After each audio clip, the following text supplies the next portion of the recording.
This is GIMI Productions on the track.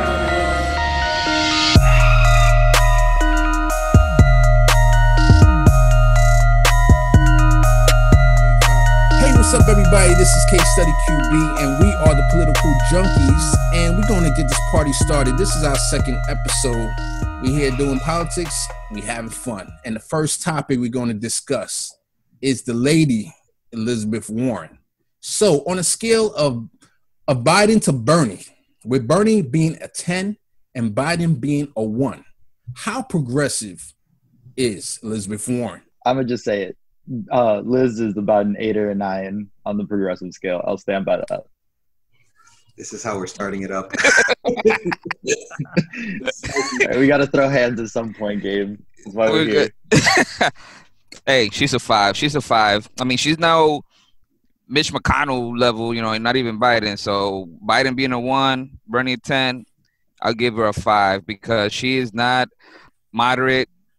I would say I think she's more malleable, pliable. She's a, I don't want to sound too bad, she's a little bit of an opportunist. I think she's as progressive as she has to be to get elected or to get the job done right now. So I think she's one of those candidates that we could push to be more progressive, or the establishment could push her to be more moderate. So that's why I put her in the middle. The 2016 Elizabeth Warren, we could go over to 7-8. 2020 Elizabeth Warren, we're talking about 3 or 4. Like, she's definitely, her progressive cars is long gone. She played it off, and she showed her true self in 2020. So definitely not an 8. I mean, maybe in her heart she's an 8, but when you look at the facts, when you look at I'm going to be the furthest. I'm going to say she's a 4 on the scale, and I have points to say why. I'm not just going to just throw it out there. And so I prefer the person that's honest with me about what they feel. And if you're going to stab me from the front, don't stab me from the back. And Warren is someone who her only political belief is what's going to get her ahead. And here's why. We're going to go back to 2016. And for those who remember that race, Hillary had barely squeaked by in Iowa. She lost, and then what happens? What's the state coming up? Massachusetts is coming up. Bernie within striking distance. She's a progressive.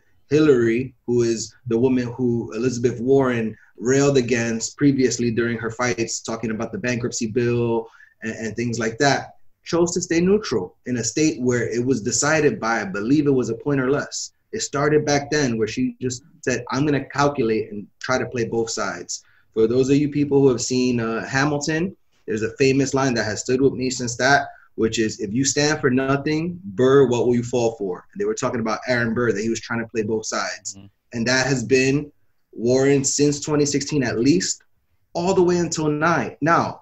When they were before the Black Lives Matter protests, there was the Dakota Access Pipeline, where you had indigenous people trying to protect their lands from a pipeline going through.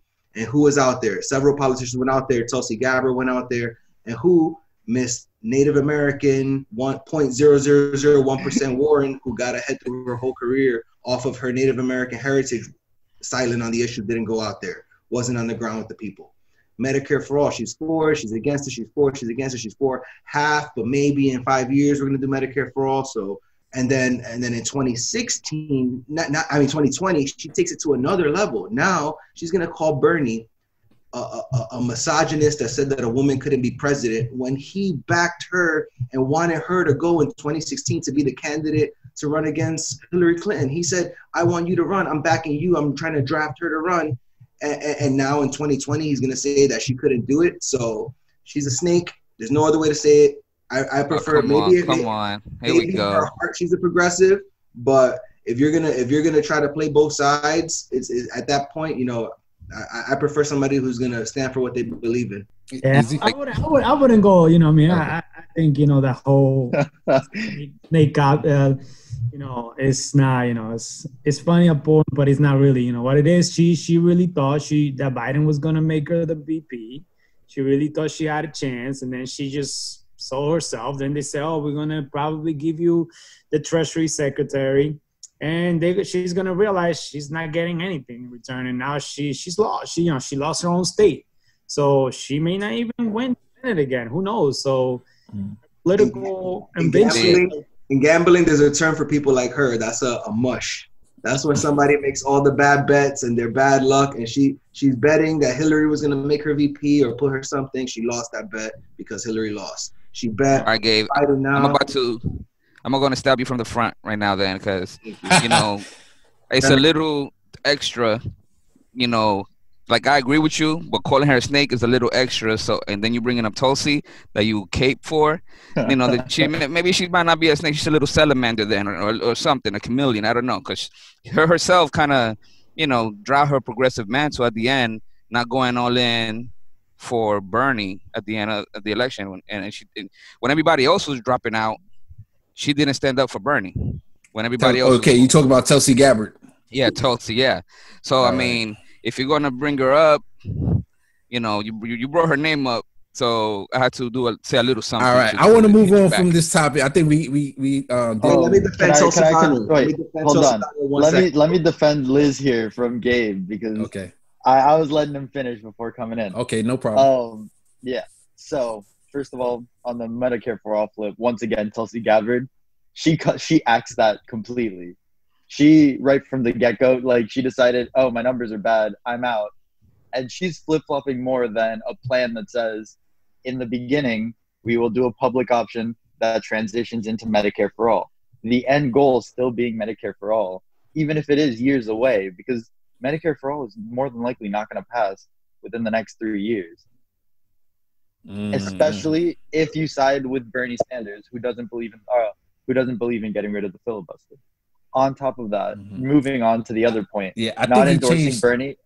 I think he changed his opinion on that. At first he was against changing the filibuster, but I believe he came around to it. I could be wrong. I have to double check that, but I believe so. The last thing I read about it was he believes in a talking filibuster, which is kind of antiquated and really doesn't like change the filibuster in the end. But Elizabeth Warren is actually for getting rid of it completely. Actually, if it was just a talking filibuster, I think that would work because there's no way somebody could filibuster for like a week. And the way they filibuster now is they threaten to filibuster, and then that they consider that a filibuster, and everybody just, you know, don't let it pass. When if you did a talking filibuster, you can actually, you can filibuster talk all you want, but at some point you're going to have to stop. So I prefer a talking filibuster over the way they do it right now. I mean, I'd prefer just getting rid of the filibuster in general. Oh, I agree with that. Yeah. I mean, progressive policy is not going to happen when you need 60 votes to get anything done. Yeah. And just at that point, it's not really something and that also, means one quick point, and I'm going to let Gabe go, is that Obamacare was passed under reconciliation. And I think we could pass Medicare for all under reconciliation because Medicare for all is already a program that exists right now. So it's not like you have to start from fresh. Go. Wait. Okay, you want to say something that to what I just said? Yes, yeah. Okay, go ahead real quick, and then I'm going to let Gabe go, and then we got to move on.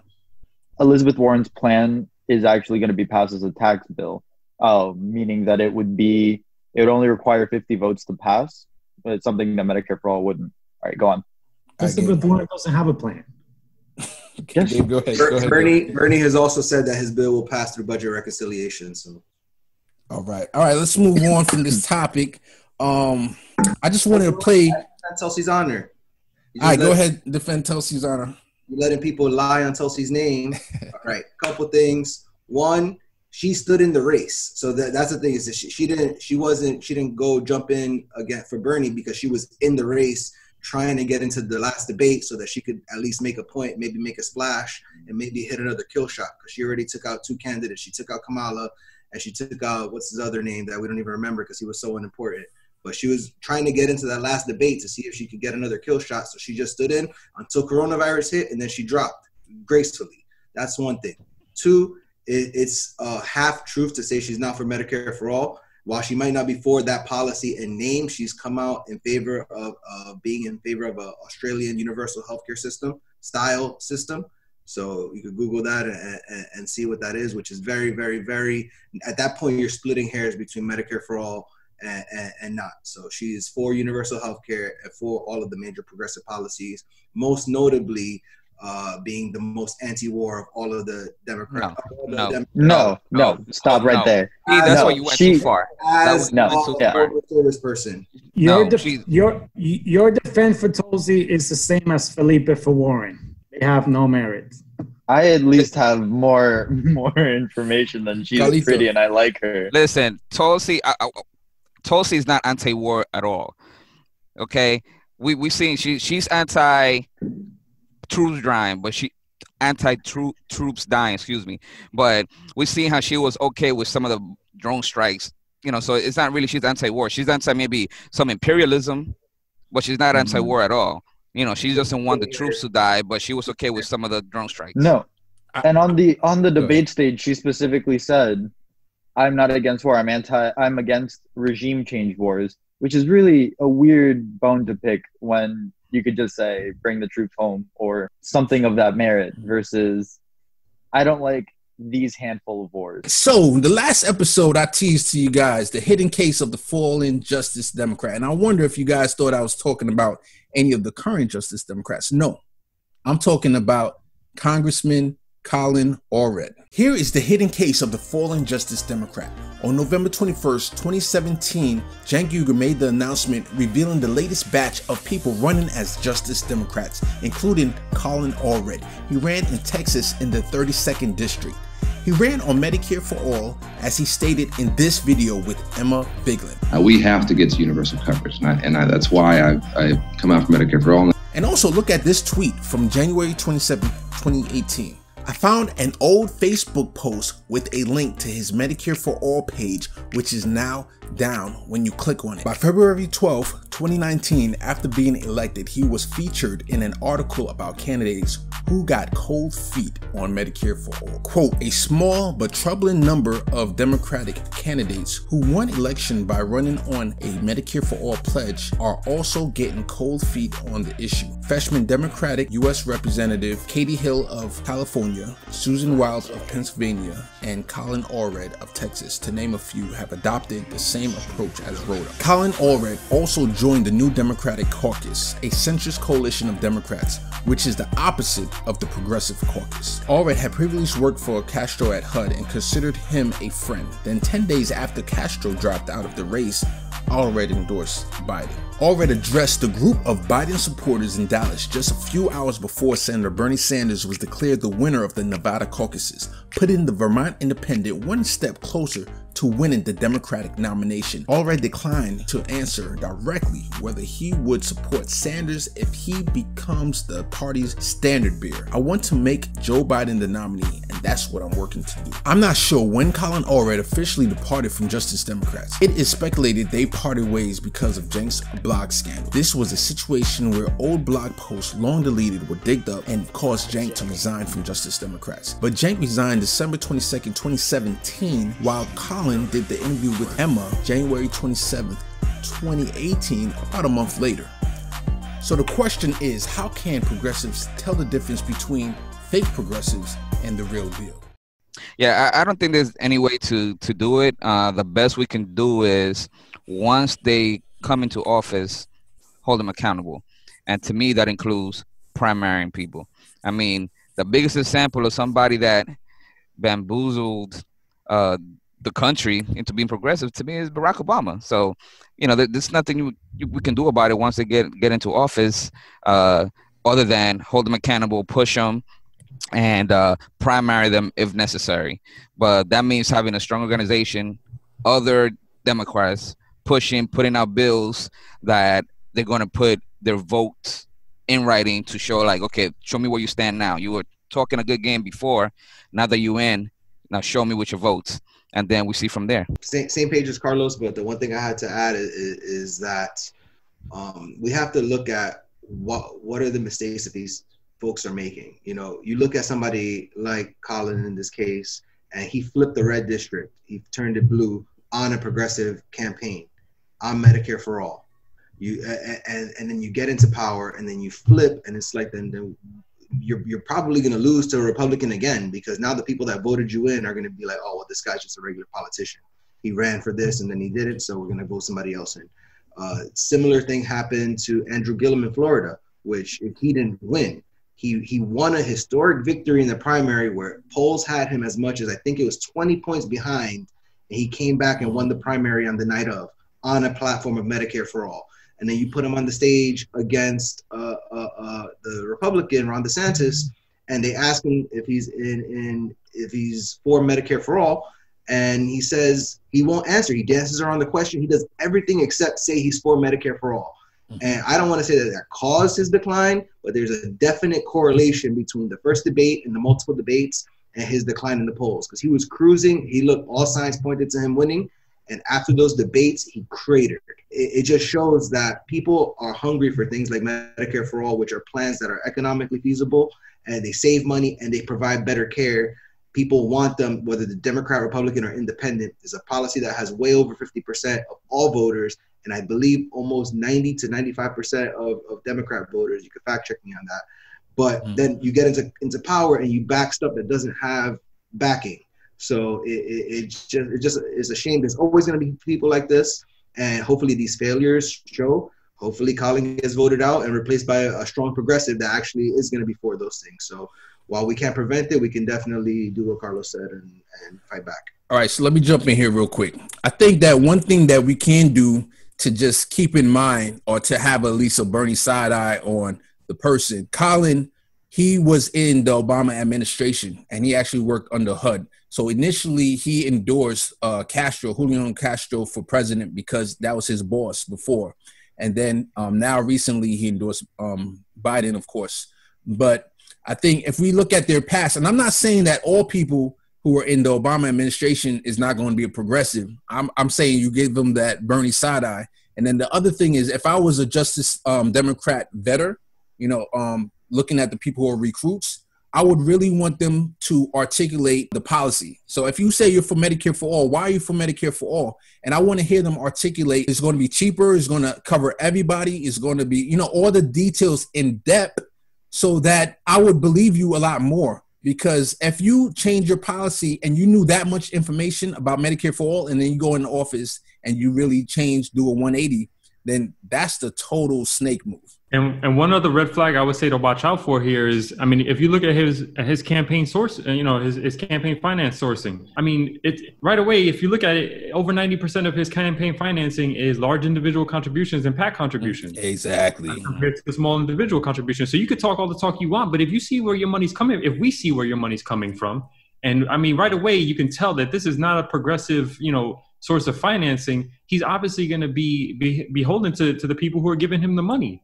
So that's a huge red flag. I don't care what you say. If you're taking your money from big sources like these, it's almost guaranteed that you're going to flop at some point to basically pander to your donors. Especially if you're a first-time candidate. Like if you running for the very first time and you're getting so much money from big donors, from corporate PACs. My question is, like, who do you know who's hooking you up with all this money? AOC ran and she had a ton of support from grassroots supporters. From small donations under $200 is considered a small donation, and that was the majority of her support. I think we just, as a movement, we have to put in the same amount of energy that we put in to get someone elected, to get someone out of office, right? We have to. I think the problem the progressive movement have is that we always want to be the nice guys. We always want to play nice. Like, no, you're going to come in, you're going to run as a progressive, but if you screw us, we're going to take you out. We're going to put the same energy to bring somebody in and take you out. And you're not just going to be a career politician because you ran on our platform. You used our folks, you used our money, and then you go in there and you flip. So we just have to be very clear about every candidate that come through that platform. You screw us, we're going to fight with hell to get you out of office. All right, the next segment. Who was a candidate who lost that you wish would have won? My man, Charles Booker. When Charles lost, man, I feel like November of 2016, man. I felt very disappointed. Yeah. I think, he was a great candidate. I started to learn about him when he first, started running in the race, then he picked up and he got national attention, so I kept looking at that race. Obviously we know establishment got behind Amy from day one. They pump all that money in. And again, like the progressive movement came in late, AOC, Bernie, even Elizabeth. You know, I don't understand why we always wait for a candidate to pick up some national attention for us to endorse. So I was very disappointed, but I'm actually excited for the future for him. I think he has, someone that going to continue to fight. And I think he has a really good platform for Kentucky. And I mean, if we wasn't in Colbert, I would have probably traveled to Kentucky to volunteer for the campaign. So I was there. I wish he would have won. Nice. Izzy. Yeah, I have to go with Samelis Lopez. I mean, we had a chance here, given the fact that Elliot Engel basically felt like a rock. We already have AOC in place. We had a chance in the Bronx, at least, to show the world that, we are one of the most progressive counties in the whole country. Because every House congressional district would have been run by a progressive if she would have won her race. So that was devastating. I think we had a chance to make a real statement there. I mean, obviously, we have 2 out of 3 of our districts who are now, held by progressives, which is amazing. I think we are still sending a message, but that would have been the, 3 for 3. I mean, that would have been amazing. That would have really shown New York, the state, the city, and the rest of the country that we are super progressive as a county. Awesome. Carlito. For me, one of the guys that I really like is Alan Grayson.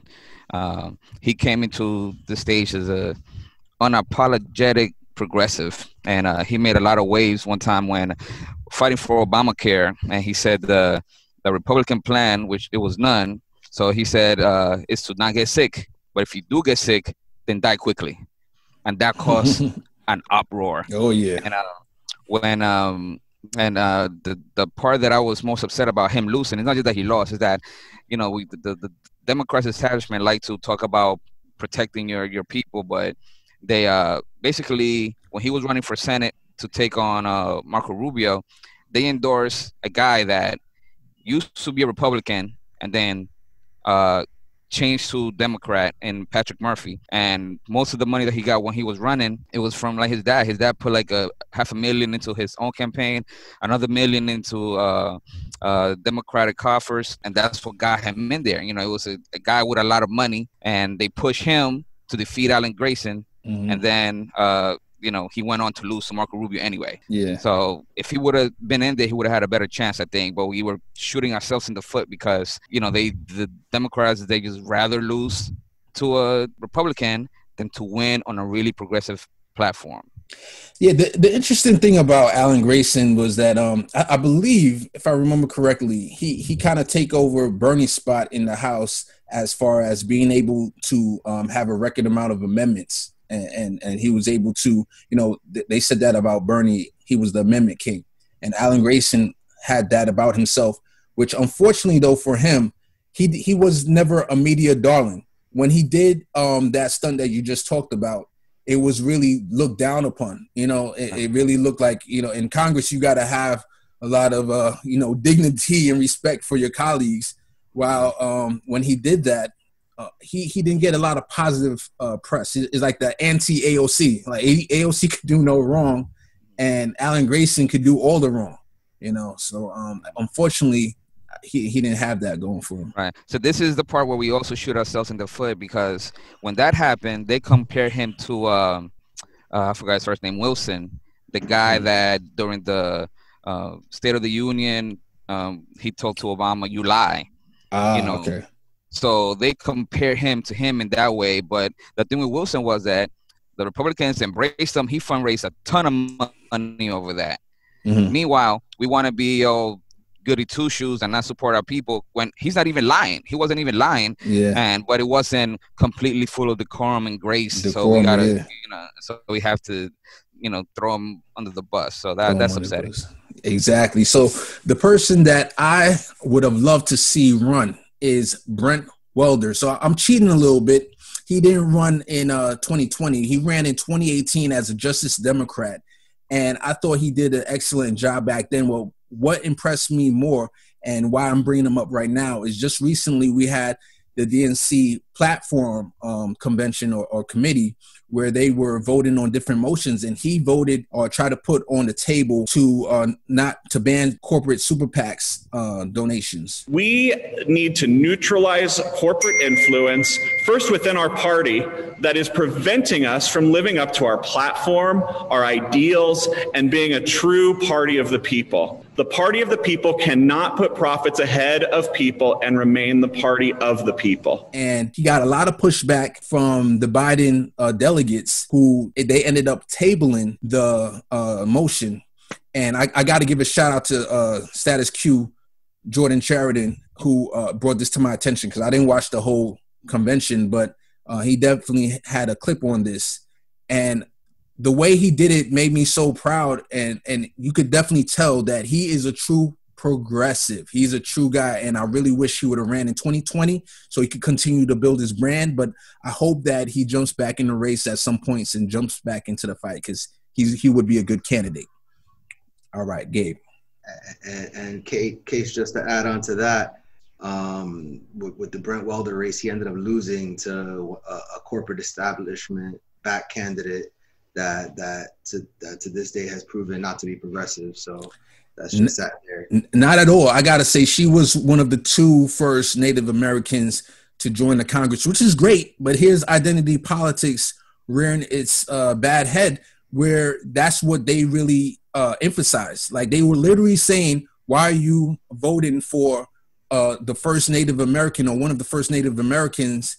Well, this is why. Because he was the progressive. He was a white guy, which is not popular nowadays, but he was a progressive. He would have been the one fighting for universal basic income during COVID, for Medicare for all during COVID. He would have been a strong voice with AOC, with Jamal Bowman, who's coming in, hopefully, well, definitely in the next cycle. So we got to start putting identity politics to the side and really look at the issues and look at the policy. So for me, my candidate, I'm going to switch it up. I was thinking of somebody else, but I don't want to send them bad energy through the universe.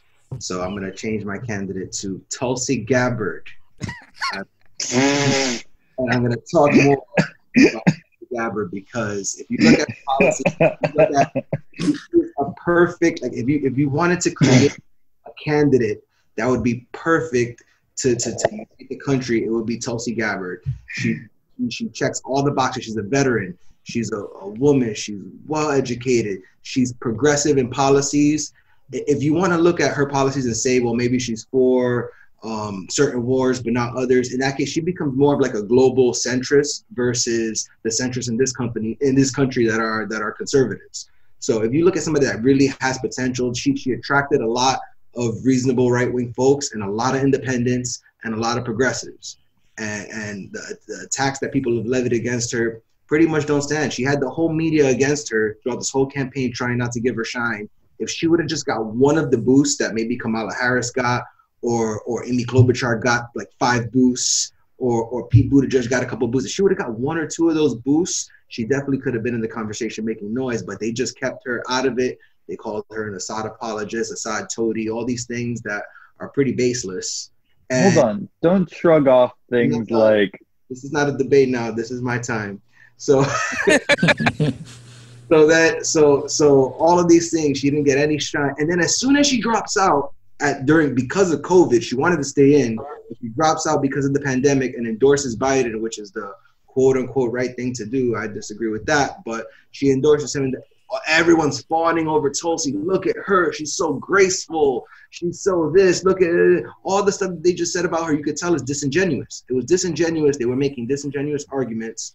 And then as soon as she toes the party line and does what they think is the right thing, they're going to fawn over her and applaud and forget about everything else. Versus when you look at somebody like Bernie got an endorsement from Joe Rogan, and it was, how could you dare accept that endorsement? So if you hold that same standard, when Tulsi endorsed Joe Biden, they should have been like, oh, how could you accept her endorsement because she's so terrible? But she's not terrible. She's a very reasonable, awesome politician. She's still an active servicewoman and a member of. I mean, it's like if you put in a lab to come out with a perfect candidate, you would get Tulsi Gabbard. Okay, hold up, Gabe. The question was who lost, you wish won. You trying to tell me that you rather she have won over Bernie? Is that what you're saying? Over Biden? We got instructions on this question specifically not to say Bernie, so I had to switch it up to her. I voted for Biden. I voted for Bernie in the primary. But if you ask me who am I sad that lost, I'm sad that she lost. You know, in hindsight, Bernie, again, he just let him beat up on him. And as much as I loved his policies, he couldn't defend them. We talked about that last time. Yeah. But he is more progressive than Tulsi. Yes. Let's move on to the next one. How can the progressive movement build enough grassroots strength to potentially push Joe Biden to sign a Medicare for All bill? I'm going to start by saying Joe Biden has always been perfectly at the center of the Democratic Party for his entire political career. He's never been the no, hold on. He's never been as bad as Joe Manchin or, you know, those red state Democrats that are really Democrats. He's never been on that level. And yes, he's never been progressive in his entire life. He's never even thought about being progressive. But a pattern that does follow through is that he does what is brought before him. So I think in a world where Medicare for All does pass both chambers of Congress and gets put on his desk as president, I don't think he's going to just say, nah, and throw it away, because to get there, it needs the support of the Democratic Party. And to have the support of the Democratic Party should be enough to convince him to support that as well. You're saying he's a liar then, because he straight out said from his own mouth he would reject that bill if it came to his desk. And I've asked other candidates this kind of question, veto question. Let's flash forward. Your president, Bernie Sanders, is still active in the Senate. He manages to get Medicare for All through the Senate in some compromised version, the Elizabeth Warren version or other version. It comes to your desk. Do you veto it?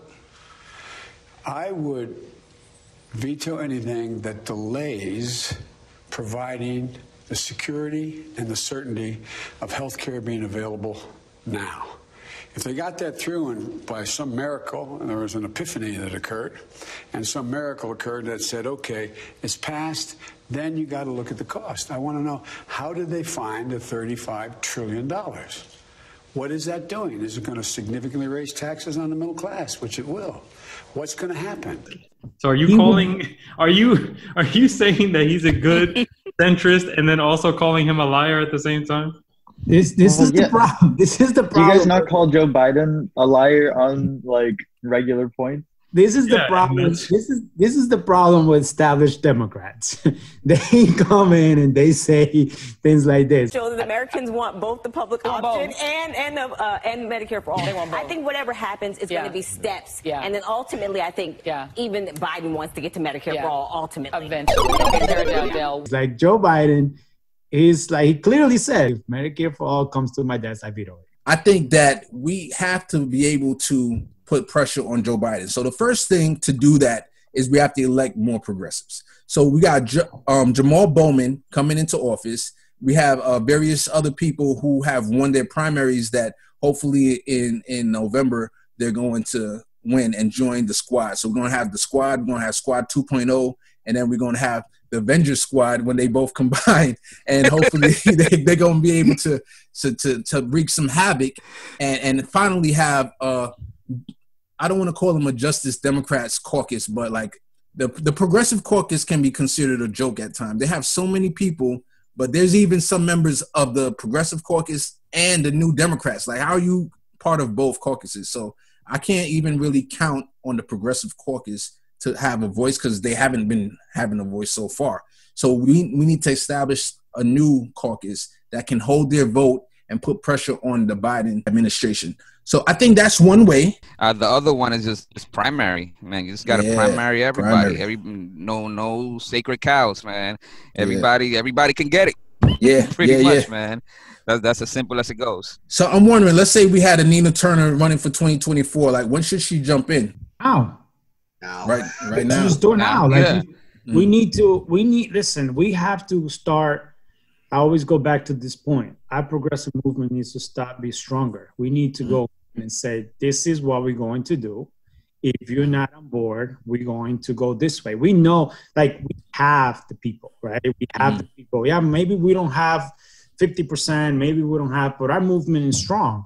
And we need to stop going into, when we get into Congress, they're like, oh, mama beer, mama this, what that. No, we need to go in there. AOC have shown, people show by 70% that they behind AOC. AOC needs to go in there, stop playing nice, and obviously not go crazy and stuff, but we need to go and have them take us. And as we continue to put primary, and we continue to say, and stop giving our votes, stop saying I'm just going to go vote for Biden because Trump is worse. Like, you know, don't sell out our vote. Tell them, like, we want Joe Biden to tell us what policy he agrees with. And so, yeah, let me jump in here real quick. So what if I want to play devil's advocate to people who would say it's too early to jump in? Because when you jump in so early, you're going to give the media, who's no, you know, fan of progressives, enough time to, you know, quote unquote, cancel you or come up with a scandal against you, you know, to drag your name through the mud. You're going to be able, the opposition is going to be able to do opposition research on you, giving them a lot of time. What do you say to that criticism? They already canceled them. The media already, Nina's canceled, Bree is canceled. Like, anyone that's like, that hasn't fallen in line and endorsed Joe Biden, they cancel them. So at the end of the day, what do we have to lose, right? All we have to start is building our movement now and know that the stronger we get, the better chance we got in 2024. Yeah, one reason for, or a case for going early is Bernie himself. We could bring him up a little bit. But basically, one of the reasons why he didn't have a better showing in 2016 was because of name recognition. He wasn't that well known nationally. And Tina, she's well known in progressive circles, but she's not that well known nationally. And I think going early will help her get that name recognition. Yeah, and on top of that, just piggybacking off of both of the other 2 points, it kind of gets the bad taste out of your mouth at the beginning, you know? Like, if they just find out about you at the end, and then right, put 8 months before the election, they find out, oh, whatever, this person did X, Y, Z, then that's going to sway a lot heavier than if it's right up front, 4 years early. Then everyone can say, yeah, we already knew that. That doesn't matter. We still support this candidate. Good point. All right, Gabe, go ahead. To add that I disagree with the strategy of moving Joe Biden. I think you can't, in many cases, you can't teach an old dog new tricks. And in this case, he's shown who he is over decades of public service. If you go back to even Obama, where he had an overwhelming mandate by the voters to institute change, he came in and negotiated with the Republicans instead of doing what his voters wanted. And this time, I think that if we go in and vote for Joe Biden overwhelmingly and he feels like he has some sort of mandate, it's not going to be a mandate for progressives. It's going to be a mandate that his message is the winning message. And in turn, he needs to be the most centrist, the most conservative that he can be. So I think that it's a fool's errand to try to repeat the mistakes of the past and think that they're going to turn out with something different. That's why we need more progressives, because as president, he cannot sign what doesn't come to his desk. So the people that are making the laws have to bring him something progressive, and then it's up to him whether he wants to veto it or not. But that's why we need more people coming into the House and the Senate that have more progressive views. So when the laws do come in that it's his job to sign, they reflect our policies. Gabe, I want to ask you a quick question. I just put up a clip a day or two ago. We shouldn't be talking necessarily about Medicare for all, because I just don't think it's going to happen in the United States. Would it be good? Yeah, I think it'd be great, but it's not going to happen. What about Medicare for children? 0 to 18, say. It would be dirt cheap because kids are really, really healthy. It would sow the next generation. It would help us in education. It would help parents. It seems to me it's a no-brainer. So I think we can fix the U.S. system. It won't be as good as the European system. It just won't. Medicare 0 to 18. What would you consider that a win? If, you know, let's say the Medicare, he wants to do 60 and up. So 60 and up, bringing the age down from 65 to 60. But this person, he was advocating to at least cover the children, the kids. So from 0 to 18, would you consider that a win if we could get that passed under Joe Biden? You're not already covered. If you're like a single mom, you can get Medicaid and things like that up to 18. So I think that's less of an issue. I think what we should focus on is that Hillary Clinton in 2016 wanted the Medicare age to go down to, 50 or 55? You know, Biden wants to take it down to less. He wants to take it down to 60 or something ridiculous. But we've gotten worse in policies than even under Hillary's campaign, where she was proposing more progressive things than Biden. So, I can't support Biden. I won't unless he gives me something to vote for. I'm not going to just blindly support him because I'm not going to keep making the mistakes of the past that happened repeatedly. Now, I think that we should get more progressives in Congress and in state and local, but I'm not going to support Biden to come in and potentially continue to put the country back, albeit at a slower pace of regression than Trump, because Trump is atrocious. He's still not going to move us forward in any way. What would he have to do? You said directly, not until he gives me something, or not unless he gives me something. Give me something. What are the top progressive policies?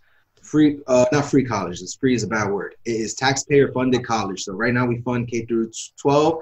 We need to fund all the way to 16th grade or trade school. It's a policy that's shown to be an investment in the community that returns 7 to 1. If you look at the GI Bill, so based off of that investment into our people, it only costs $60 billion per year. It's like nothing. It's nothing. It's a drop in the bucket. We just raised our military budget by about that much. He gives me that. It's less than 10% of the military budget, by the way. Yeah. Raise the minimum wage. Say that you're going to raise the minimum wage to a wage tied to inflation, where the last minimum wage raise nationally we got was under Bush. So much for our progressive champion Obama. It's like the minimum wage is a joke. So give me something there. Give me, of course, Medicare for all. Give me something like a Green New Deal. Give me something. But you can't tell me you're gonna just have to vote for me and like it, and I'm not gonna give you anything that you like. In fact, I'm gonna give you several things that you don't like. Can't buy it. Sorry. You know how you really get Biden to move to the left? Just get Obama on board, because we know Obama is running everything in the background. So, and that's not happening. That's not happening. So we knew that from for the 8 years that he was there, he didn't do anything. So we know it's not happening. Obama is running the show. Everybody that knows politics, everybody knows that this is going to be another Obama administration. But the thing is, going back, is in 2024, we have to primary. If Biden wins, we have to primary him. If Biden wins, he's not going to rerun. He already said he's pretty sure of it. What happened to Bloomberg's promise to pay for Democratic operatives until November? He lost. He's a sore loser. That's why. What he gave you 2 big rings.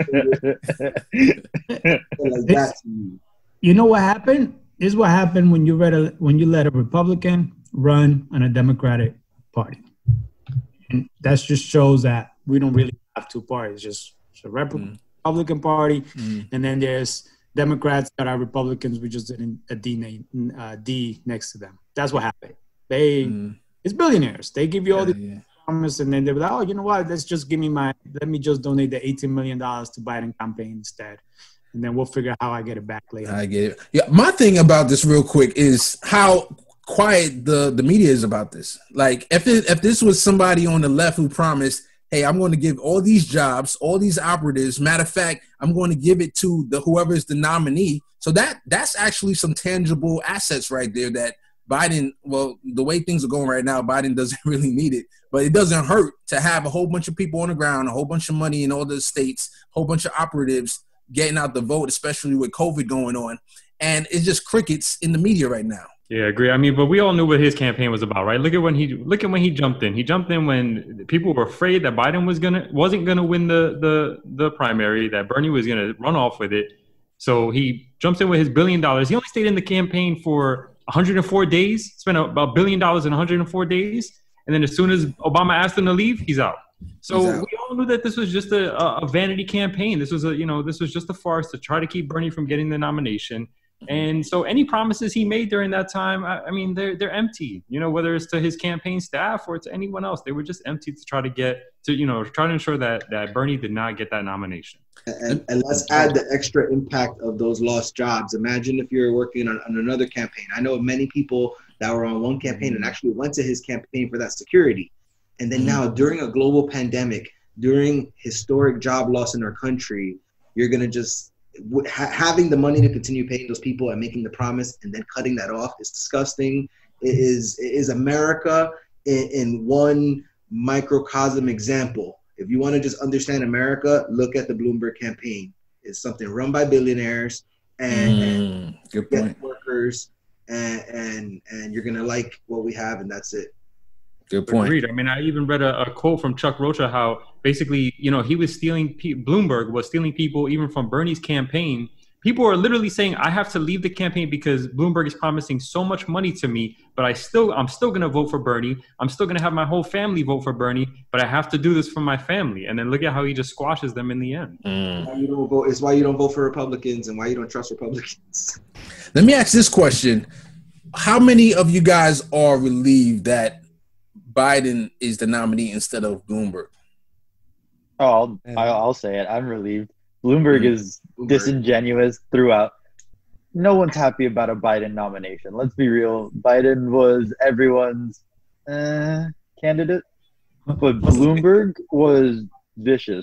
I don't believe he ran. I don't believe he ran out of vanity. I believe he ran out of sheer narcissism, believing that he was put by God on this earth to be president, and he paid $1 million to win American Samoa. That's all I got. To quote our favorite Nina Turner, maybe if Biden is a half bowl of dog, you know what, then Bloomberg is just the same version but from the cat. I don't know. But I would just say that, you know, the difference between Biden and Bloomberg is just $54 billion. Aside from pick a choice. It's not really that much. This question specifically that you asked was a sense of relief. I don't feel relief. I feel tremendous anxiety about this election, about the next 4 years, regardless of who's president. Because one, Biden is probably the worst candidate to put against Trump. If it wasn't for the global pandemic, he likely would be losing by a tremendous amount. And not because of his response on the pandemic, but because of his ability to disappear and let Trump just fumble everything. Biden's not out there. Imagine a Biden having to tour the country, having to do multiple speeches per day. Oh my God. The limited speeches he had before, the number of gaffes, the number of slipped racism, the number of slipped misogyny, the children's hair sniff. Like if it wasn't for the pandemic and him being able to hide in his basement, he probably would lose to Trump. But even that, I don't even count him out. The Democrats are very good at losing, so I don't count it out that they're able to lose at the last minute and then blame Bernie. So. All right, for our fantasy political campaign section, who would you like to recruit for higher office? So I'm going to go to Izzy first. Okay, so I picked my man Bill Nye, right? So first of all, he's very much in the spotlight in terms of his policies, especially when it comes to climate change. And you know, I really feel like we don't have enough scientists. We don't have enough scientists in Congress. We don't have enough scientists in politics in general. And it's part of the reason why we as a country are a disaster when it comes to science, when it comes to climate change, when it comes to even just something as simple as critical thinking. You know, we are run by a country of just emotional politicians. And we don't even have, half of our politicians don't even believe in science. I mean, that's how bad we are right now. So, you know, as well-spoken as Bill Nye is, as you know, he's on the forefront of every, I mean, climate change is by far the biggest risk that we face as a species, not even just as a country, but as a species. And he's on the forefront of that fight. So I would love to see him run for political office one day. So what if, do you know anything about his other policies, or is it mainly because he's a scientist? Do you think, like, I'm trying to think of any flaws. Like, if I was thinking, is this guy really progressive? Are you worried that he might not be for Medicare for all or anything like that? I'm not. I mean, I haven't ever heard him speak on this directly, but anything I have ever heard him say has been nothing but compassion and just logic and reason. And I mean, when you put all those things together, you get progressive policies. So I don't really doubt that he would be for the policies that we're all for as well. Yeah, if he's not there, you know, he could probably be swayed with logic. Yeah. Gotcha. Gabe, you go next, and then I'm gonna go to Felipe. I mean, there's I think my politician that I would love to see is somebody who has been a politician before, is Jesse Ventura. I wish he would have run in this race. And the interviews that he's done, he actually has like a personal situation in his family that he can't run because somebody is sick and he needs his health care to pay for those people. Another reason why we need Medicare for all, where healthcare shouldn't stay in a job. Exactly. But he is, again, if you wanted to throw, he's probably not as perfect as Tulsi. If you wanted to create him in a lab, he's more of a hippie. But he also is a Navy SEAL, so he's a veteran that served. He is someone that has been he was progressive, but he's not, you know, Bernie. He has he's a Second Amendment progressive person, so he's pro Second Amendment while also being progressive on many other policies. So I think he's somebody that can be reasoned with. I think he's somebody who's charismatic. If you needed somebody to take down Trump in a debate, he's somebody that could do it with his eyes closed and embarrass him. Somebody that doesn't have a bad record of voting that would haunt him. And he's proven that he can lead at the governor level, which is usually a requirement for presidents. So big Jesse fan. And of course they'll attack him for being on RT America, but he was on MSNBC before that. And what happened when he came out against the regime change wars? They paid him his contract, but they said he couldn't be on air because they didn't want him having an anti-war sentiment on the media. So rather than either fire him, to keep him off the air anywhere else, they paid his contract all the way through for 3 years off the air. So it's one of those things where that's the kind of guy I like. I like somebody that's not afraid to speak out. Yeah, I'm definitely a Jesse Ventura fan, and one thing I like about him is he's so good with messaging. Like, he's the anti-Bernie in that sense. Bernie would try to tell you in paragraphs how Medicare for all is good, and Jesse Ventura, I don't know how he does it, but he knows how to boil everything down to simple sound bites, and he would have been. I really think that the Green Party, he was trying to get on to that ticket, and I'm not saying it would have been a guarantee, but if Jesse Ventura could have gotten into the debates, I think we would have seen a whole different political climate than what we have right now. So I'm going to move on. Two more things on Jesse. He's very, very, very pro-union. He was leading the fight to unionize. He was formerly a wrestler in WWF back in the day. He was leading the charge to unionize them, and then ultimately he became part of a union with the Screen Actors Guild, and also marijuana legalization. He's unapologetically in favor of marijuana legalization and decriminalization throughout the country federally. So, yeah, Felipe. All right. This is gonna sound kind of whack, but I think LeBron James should actually run for Ohio Senator in 2028. In the past just couple years, he has donated a lot to charities and whatnot, but more importantly, he's taken an active stance in African American voting rights, both even in Florida, down here with all of the Supreme Court laws surrounding the returning of votes to felons. He has been helping to pay those fees with a voting rights group that I think he founded or co-founded, but I might be wrong on that. And I think, so I think moving forward, if he builds off of this energy, he would be great for the state of Ohio, and he should be revered there. I'm surprised they don't have an actual statue of him there.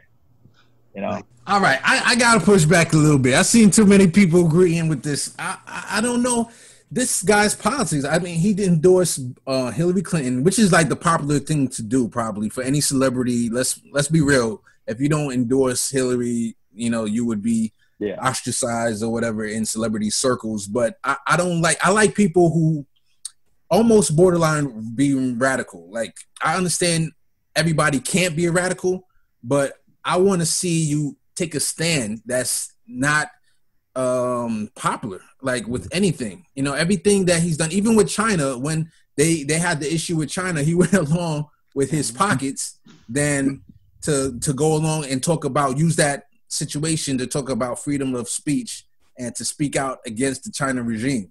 So I know you guys was shaking your head. Yes, I'm not impressed. Hey, listen, Case, not everybody could be Tulsi, okay? Or Bernie or Nina. I like Nina. Let's go with Nina. We need some Ninas. Yeah. Well, that was my person. You stole him. You stole my person. We talked about her already, but Go ahead, Carlito. Yeah, Nina was the person I would have chosen. So we already spoke about her. We could just keep it moving, but we already know she's the truth. So Carlito, how about Nina LeBron ticket? Ohio ticket. We'll see. All right. Senator, yeah. Well, for me, he's gonna come as a surprise. Like, he's not progressive, but someone that I've been following and seeing is Mark Cuban. Like, Mark Cuban, I've been listening to him, and one thing I like about him, he keep it 100. He tells you, he will say, hey, I don't think Medicare for all will work, but this is what I would do. Here's, you will go based on your income, and based on this is how much you pay. You will pay 0, and after you pay 1%, whatever percent it is of that, you don't pay anything else. He talks about getting rid of the buybacks. He's getting rid of the CEOs buying stocks and saying, oh, well, that's important. You know, someone in the company, they get share of the company too. So the janitor makes $30,000. When all this B payout go out, then that janitor gets 30,000 shares. Or, you know, so there are things that he talks about. Obviously, everyone, you know, he's not as progressive as I would like. But there's a policies that he talks about that I'd be like, okay, that's someone that if I had Trump, Biden, Cuban, I would definitely get behind Cuban just because he just keeps it 100. You know, I like politicians that if you're going to tell me, hey, Medicare for all doesn't work, just tell me and be like, but maybe this plan, my plan that I have will work, and show me how it will work. So Mark Cuban will be someone that if I had those two choices, I would love to just get behind. I got my Bernie side eye on Mark Cuban, but I'll tell you this much. He's not perfect. You know, he's not perfect. Like nobody perfect, right? I'm just saying that if we had a choice of Biden, Trump, or Cuban, I would pick Cuban. Let me put it this way. If it's between Ted Cruz and Beto O'Rourke, I would want Mark Cuban definitely as senator. So I'll give you that one. Yeah, I agree. All right, let's move on. So here's our run-in segment, the Think Tank Policy Discussion. And this is another one from yours truly. I'm going to bring up a police policy. All right, so listen to this. Instead of using taxpayer money to pay out police abuse settlements, how about we use the offending police department, use their pension fund so that when they abuse somebody, when they kill an unarmed black man or unarmed anybody, and they have to settle or have an agreement, instead of using taxpayer money, basically they can pay out of their pension. I personally think you will see a huge decrease in unarmed people getting shot by police, and there's going to be a huge change in culture. What do you guys think? 100% agree. Mm-hmm. There's some disagreement, so I want to go to the disagreement right now. Yeah, I kind of disagree. On the surface, you think, well, yeah, that will force other cops to hold the bad apples accountable, but sometimes all the time you can't control everybody. So if somebody does something like that, if a cop kills an unarmed person, I don't want my pension to be affected by him. So for that reason, I disagree. Now, if it was more like his own personal pension he would lose, or some other funding mechanism that we could think about, definitely, but not directly tying it to another officer's pension that had nothing to do with it. But just like how you do with billionaires, right? How do you affect change? You go to people's pocket. Yeah. And we're going to go to 0%, but I'll guarantee you the percentage go down because now you're messing with people's money. Yeah. What I'm saying. So, right, we're never going to get to a point that's going to be like completely stopped. But now if I'm a cop and I see the bad apple, I'm going to be like, hey, you gotta chill because you're messing with my money. And it's going to affect my money. So we need to bring that down. So now it's just the taxpayer money. They really don't lose anything. They get away with it. There's nothing to lose. All right. So I know we got an alternative policy. So I'm going to go to Felipe. First, let me explain a little bit. Pensions work by the company investing money in somewhat aggressive investment plans to build up to the amount that they're going to owe their employee in the future once they retire. To take money out of a pension plan way early would kneecap that for everyone else. Plus, you'd find the fees and the damages taken from retiring your investments early would just kneecap the rest of the pension, and that would essentially make it impossible to meet the obligations of your pension to your client, to your employee. But I think the most obvious way to do it is treat them like doctors. Give them a malpractice liability. A malpractice insurance comes out of their paycheck every month. They can choose the liability on that. Get rid of qualified immunity because it's stupid. Yeah. And once the malpractice is committed, obviously they picked their level of malpractice liability insurance. They pay the difference. That way, it hurts the specific cop. They pay for it out of their paycheck. You can even include that in the paycheck, like Social Security. Just cut that off. a couple percent to malpractice liability, and there you go. That's interesting. It should also be like with the car insurance. If you have an accident, your rate goes up tremendously. I was just about to say that. Yeah. Sorry if I cut you off, but no problem. But if we think about that though, then who? So when that rate goes up, who's paying for it? Is that it person themselves? Yeah, but the specific who pays his salary out of their paycheck. Yeah, but who pays that paycheck salary? They're just gonna say we're gonna increase their overtime hour, and they're gonna work more overtime. So I mean, I like having the insurance plan. Like I think it makes a lot of sense, but I think it takes too much onus off of the cops themselves. And then we have to remember that we pay their salaries. So if all of a sudden their stuff starts getting taken out of their salary or whatever, or their insurance rates go up, what's going to happen? The police department is just going to ask for more money to cover those additional expenses in the future. No, I'm saying don't charge it to the police department. Charge it to each individual police officer. Have them get their own policy so that it doesn't affect the precinct as a whole. Whereas, so if that specific cop gets sued, the money comes out of his bank account after the liability insurance is used up. Obviously, his pay should stay about the same, if maybe go up 5% to cover the change in liability insurance. I don't support that. But so let me throw this in, because I hear Izzy's point and I hear your point. So let me throw something in here real quick. So let's play this out. What if you do it to the individual police officers, right? And then if a police officer does something wrong, their liability goes up. And if they do it again, it goes up. Every time they do something wrong, they can literally price themselves out of being in the police department and being a police officer, which is interesting because that's what we want anyway.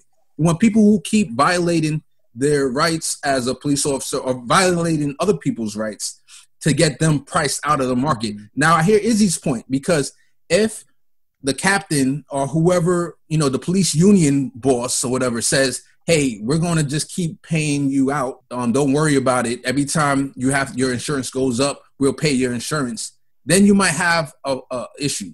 But now if you have a police department full of people who you as the police union have to keep paying their insurance bill, you're going to be disincentivized to pay that bill. So this is an interesting topic. I think we might have something here. What do you think, Izzy? Yeah, I think I misunderstood Felipe's original point. If the insurance policy is direct for that particular employee and every single employee has to maintain their own insurance policy independently, then yes, you will be able to hit them in their own pockets. It still, unfortunately, doesn't, make sure that all police officers hold each other accountable the way your plan did, Case. But I do see Felipe's point that, if it's individually, then okay, at least you're not, it's not coming down to the taxpayer having to pay that eventually. See, here we are, Case Study QB and the political junkies saving the world as usual. And when we run Gabe as a candidate, that's going to be his number one issue, or one of the issues. We got many coming his way. He's going to be really busy when he runs for office. But all right, so this is another episode of Case Study QB's Political Junkies. And you could have been anywhere in the world, but you're here with us, and we appreciate that. And we're going to leave you with this. What can make you a smarter, informed voter? Well, with that Colin Allred situation, I want to introduce you to opensecrets.org. This is a website where you can look at other candidates and see the amount of money they are being contributed. So check that out.